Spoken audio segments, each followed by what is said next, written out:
So hello guys, no, what's up no? So may bago tayong biniling tali para kay Muning. So kita naman talaga at bakas sa kanyang pagmumukha na siya talaga ay tuwang-tuwa.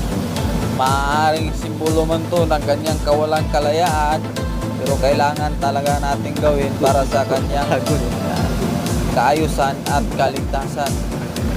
So kung tayo man tatanungin ay hindi dapat siya nakaganyan, pero minsan talaga may mga bagay-bagay na kailangan talaga tayong maging selfish para maalagaan ang mga bagay na mahalaga sa atin.